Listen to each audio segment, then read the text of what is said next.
خطبہ نمبر 97، آپ علیہ السلام کے خطبے کا ایک حصہ، جس میں اپنے اصحاب اور اصحاب رسول خدا صلی اللہ علیہ وآلہ وسلم کا موازنہ کیا گیا ہے۔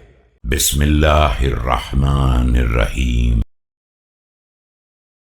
وَلَئِنْ أَمْهَلَ اللَّهُ الظَّالِمَ فَلَنْ يَفُوتَ أَخْذُهُ وَهُوَ لَهُ بِالْمِرْصَادِ عَلَى مَجَازِ طَرِيقِهِ فَبِمَوْضِعِ الشَّجَا مِنْ مَسَاغِ رِيقِهِ۔ اگر پروردگار عالم نے ظالم کو مہلت دے رکھی ہے تو اس کا مطلب یہ نہیں ہے کہ وہ اس کی گرفت سے باہر نکل گیا ہے، یقیناً وہ اس کی گزرگاہ اور اس کی گردن میں اچھو لگنے کی جگہ پر اس کی طاق میں ہے۔ أما والذي نفسي بيده ليظهرن هؤلاء القوم عليكم ليس لأنهم أولى بالحق منكم ولكن لإسرائهم إلى باطل صاحبهم وإبطائكم عن حقي۔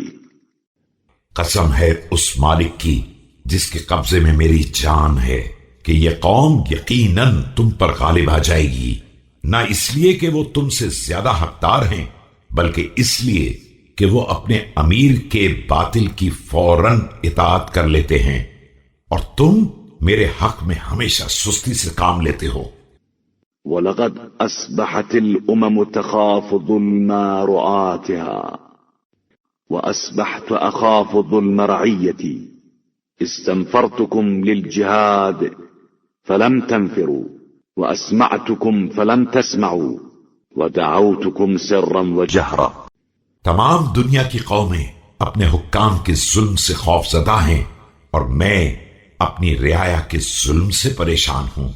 میں نے تمہیں جہاد کے لیے آمادہ کیا مگر تم نہ اٹھے، موعظہ سنایا تم نے نہ سنا، علل اعلان اور خفیہ طریقے سے دعوت دی لیکن تم نے لبیک نہ کہی۔